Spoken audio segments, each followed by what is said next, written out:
Coucou, j'espère que tu vas bien. Moi je me présente, je m'appelle Héloïse et bienvenue sur ma chaîne. Aujourd'hui, je voulais parler d'un sujet très important qui est l'énergie que tu mets dans les autres, dans tes projets personnels, dans tes priorités. Voilà, donc on a tous un capital énergétique, un petit rappel, qui te rêve à ceux qui passent le bac de français, parce que c'est un thème qui revient beaucoup. Euh, En fait, tu n'as pas une énergie qui est illimitée. Et sache que tous les efforts que tu mets dans ta vie sont des efforts qui fonderont ton futur. Et je parle d'efforts qui n'ont pas l'air d'en être. Par exemple, le fait de traîner avec quelqu'un de toxique ou encore de prioriser une seule personne dans ta vie et donc lui donner tout sans derrière toi aller spécialement vers les autres parce que mettons tu vas favoriser la qualité à la quantité. Et bah d'accord, ça c'est très bien. Mais il faut savoir que on sait jamais ce qui peut se passer. D'accord. Et c'est important des fois de prendre du recul pour se dire si oui ou non on fait vraiment le bon choix. C'est important d'étudier sa vie en profondeur. Alors oui, la vie n'est pas si profonde que ça. C'est-à-dire qu'il y a plein de choses qu'il faut faire pour avoir de l'expérience. Il ne faut pas hésiter à foncer sans trop réfléchir parce que plus on réfléchit, le moins on est dans l'action et le moins finalement on a une vie qui nous intéresse. Parce que juste c'est intéressant et c'est très important de s'éduquer soi-même en osant aller vers les autres, en osant faire des projets que tu veux faire depuis longtemps, en osant aller visiter des lieux, etc. Mais juste, focus-toi sur toi en priorité. Parce que tu nais et tu meurs qu'avec toi-même finalement. Et puis, du jour au lendemain, tout peut s'arrêter. Je vais prendre un exemple personnel. Il faut savoir que j'habite en banlieue parisienne, juste à côté de Paris, dans un coin plutôt aisé. Mais j'avais une meilleure amie pendant plusieurs années. On a été amies pendant 6-7 ans. Et elle a déménagé à Paris. Et j'ai tout donné dans cette relation. C'est-à-dire que je me suis noyée dedans carrément. Je la voyais comme une personne très solaire, je m'identifiais à elle. Vraiment, c'était la personne que j'admirais le plus. J'étais tellement fière de cette amitié, tellement fière de la personne qu'elle était, tellement fière de ce qu'on était ensemble. Tel point que elle m'a éduquée, je l'ai éduquée derrière. Mais elle m'a sortie en fait de cette illusion que j'avais d'être dans une ville où forcément tu te sens plus ou moins bloqué. Parce que les banlieues, on va pas se mentir, ça tue les ambitieux. Je suis sûre qu'il y en a qui écoutent cette vidéo actuellement qui sont comme moi. C'est-à-dire qu'on est bloqué ici. Bloqué pour l'instant. Mais doucement, parce que c'est que temporaire. Vous savez que on va évoluer, on va grandir ensemble. Et que en fait le lieu de résidence c'est tellement important parce que c'est ça qui définit notre vie finalement. Il faut savoir que presque tous les jours que je pouvais passer avec elle, je les passais avec elle. Et pour elle, il était hors de question de venir en banlieue, la honte quoi. Bref, enfin, c'est pour vous donner un petit indice sur sa personnalité. Voilà, que moi je ne voyais pas parce que je me focus constamment sur le positif. Mais bon, c'est un peu à mon insu finalement.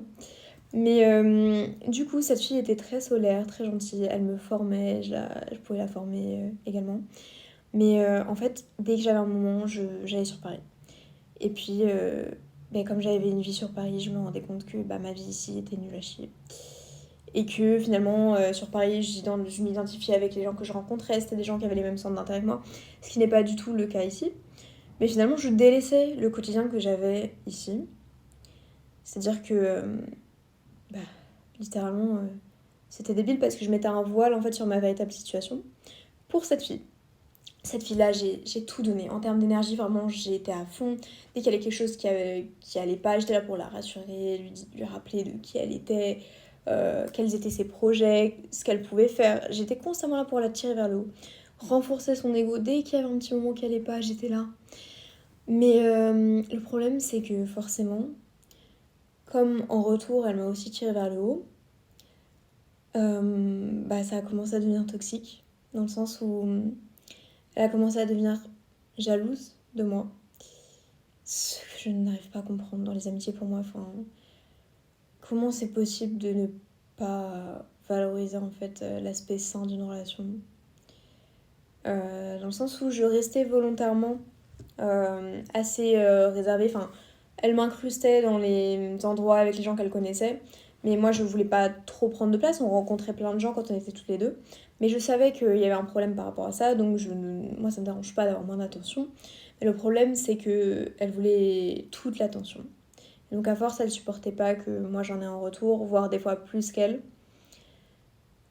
Et elle a commencé à me reprocher tout un tas de choses en me disant oui, mais tu deviens trop comme moi, sois toi-même. Enfin, bref, une guerre d'ego, quoi. Et en fait, il faut arrêter d'être bénévole. Enfin, sans rire, quoi. Nous, on est là pour consoler les gens. Et les gens derrière nous chient à la gueule. Voilà. Donc, petit rappel pour vous dire que il faut connaître votre valeur, d'accord? C'est très compliqué, hein. C'est très très compliqué parce que quand on fait face à des gens qui glorifient les choses assez moyennes, les centres d'intérêt qui sont pas forcément les nôtres, on se sent pas à notre place, d'accord? Mais malheureusement, on est obligé de faire avec. Et il faut pas oublier que ces gens-là, bah, ils sont autour de nous, donc il faut quand même essayer de sociabiliser. Il faut quand même essayer de voir le positif chez les gens, parce que bien souvent, on ne creuse pas assez. Et c'est très intéressant d'aller creuser. Mais juste, il s'agirait d'avoir des standards, ma chérie. Parce que si tu n'as pas de standards, tu finiras drainé. Tu finiras par te rentrer dans le crâne que tu es une certaine personne et que donc tu ne peux pas être ci, tu ne peux pas être ça, tu vas te perdre. C'est très compliqué dans une société d'uniformisme de savoir qui on est réellement. C'est super compliqué parce qu'aujourd'hui on est dans un monde qui se base presque quasiment sur l'iconographie.